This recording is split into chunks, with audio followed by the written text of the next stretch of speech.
What's up, guys? It's James with This Week in Airsoft. I'm off camera, you can't see me here. But we've got Jeff and Alex here with DAS. They are going to tell us a little bit about the DAS system that they've come out with. You guys saw the video that they filmed. It was like an action shooting CQB sort of scenario with some really cool targets and stuff like that. What's the system all about, guys? Jeff, take this. Right, dynamic action sport, it's a team-based competitive shooting sport that uses airsoft. And there's other competitive shooting sports that use airsoft, but what's different about DAS is one, it's team-based, and two, really the core difference between DAS and everything else is the target down bar time stage. So what it does is you have a room with a set number of targets inside the room, and you have a bar time. We usually set a minimum bar time of about 3 seconds. So you'll enter a given room on a buzzer, on a timer, and if you don't clear the targets in the room within that bar time, you get a man down penalty. So you say in a single stage you may have 4 to 6 rooms to clear, unknown number of targets in each room. You get in the first room, if you don't make the bar time, you're going to lose 1 team member, and then you have to clear the rest of the stages with 3 team members. So that target down bar time stage, that's kind of the core gameplay element of dynamic action sport. We can take that particular stage and plug it into all kinds of different events, depending on what we're doing. There are 2 other stages that we normally do with dynamic action sport. That's the speed stage and then the marksmanship skill test stage. The speed stage is basically the same. You have maybe 4 to 6 rooms to clear out, unknown number of targets in each room. There's no bar time. On the buzzer, your team moves through and you clear the structure of all the targets as fast as you can. Once the time ends, we score it, make sure you didn't miss any targets, and then obviously the faster the time, you want to get the fastest time as possible. Then we have the marksmanship skill test stage. Each member of your team runs a static shooting stage, similar to like an IPSC or USPS stage. Each team member runs that stage and you get an overall team time.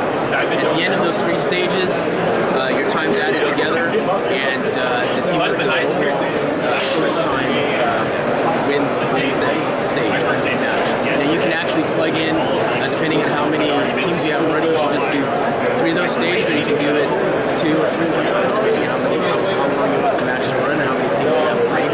Also, with the target down part-time stage, we do the current format is for each man down, you also get an additional 5 to 10 second penalty.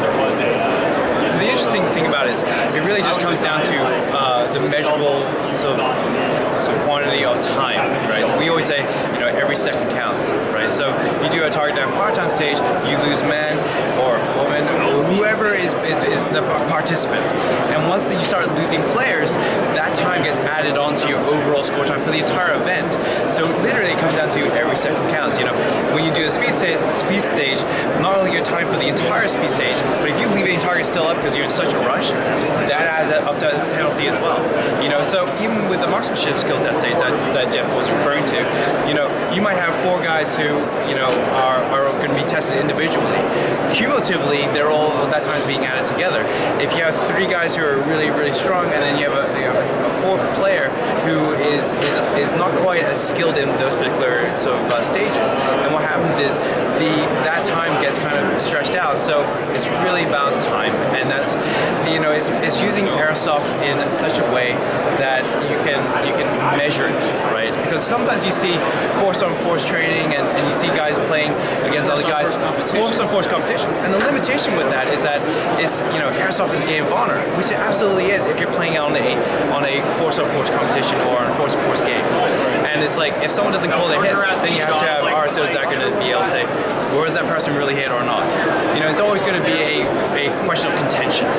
Whereas when you're actually shooting, targets, be it paper or metal or reactive targets, whatever, targets don't lie.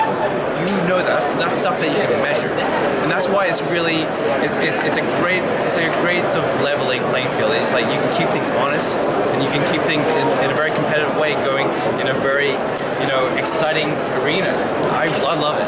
Yeah, the other thing too is it really comes down to can your guys work as a team. Yes. And again, going back to the time element, the kind of artificial stress that is put on you with the timer. Yes.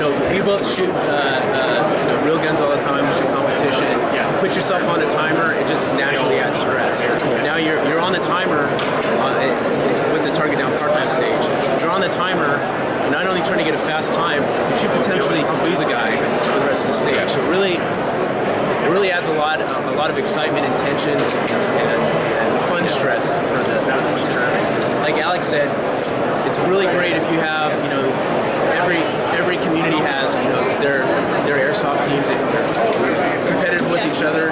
Again, you can measure how good these guys are fairly consistently. Right. Now I remember you saying something in the other video where, which I think is really important. You said tactics aren't really everything in this event.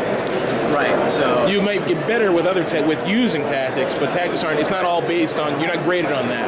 Right. Our big thing about it and the way the stage is designed is you can use any tactics and techniques that you want, whatever your team comes up with, or whatever SOPs you follow, or you can just try and run through it and blaze through it however you want to do it. So it's not you're not graded on tactics, you're not graded on techniques, and what we're really hoping to see, and we're seeing a little bit already when we launched in Hong Kong, is teams are developing their own new techniques and tactics to best get the best times possible. Yeah, right. So it's really cool. Yeah, it's pretty cool, and we try to emphasize the safety of everything, right? So obviously you have to have appropriate eye protection and everything like that. But a lot of people say, well, it's like if I'm running into the room and like I'm muzzle up, muzzle down, or I'm potentially pointing a gun at someone, it's like, are they safe to show? I'm like, absolutely. Whether or not you're pointing your gun at someone else, we're not going to grade you on that. If you shoot one of your own people, though, that guy is now down. And if that's your first room or your second room and you have 4 or 5 more follow-on rooms, you are going to be behind the power curve because you're going to have to hit those other rooms with one less person, one less gun in the fight, and you're going to have to deal with the rest of that accordingly. And it's really interesting because we see people, it's like, all right, I have to have better trigger discipline. I got to be more mindful, wear better safety.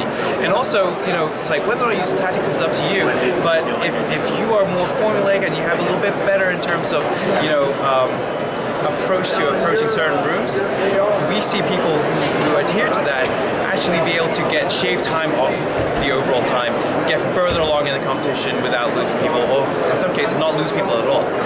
And that really, these little things, they add up incrementally, and you can really see people really start to process how they can shave time, how they can do better, and they start to learn. And they start to study from each other. And that's really quite exciting.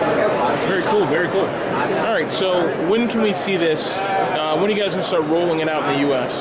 We hope to have to run our first competition in the U.S. Official, because we've been running this unofficially several times with several teams in the U.S. over probably the last 16 months actually, because we didn't want to put it out there and then because we're learning, we're trying to figure out like where the loopholes are, how can we make things more exciting, how can we basically make it so that people can't like game it too much but still keep it fun and exciting.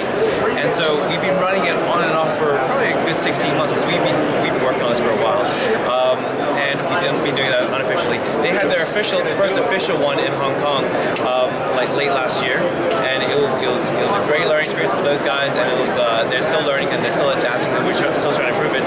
They have Hong Kong has another match coming up. Yeah, and they have another match, I believe, in March, and we've been getting a lot of some interest from other countries as well. And we're hoping to have our first official one Q1. It's very sort of product terminology release date, but we're hoping to have ours within the next few months. And we're going to invite a lot of teams. It's going to be open enrollment, obviously, and we're just going to see how everyone stacks up. It's going to be exciting. All right, very cool. Very cool. All right, thanks a lot, fellas. All right, man, thank you. Thanks a lot for your time, James. Alex, take care. All right, appreciate it, guys.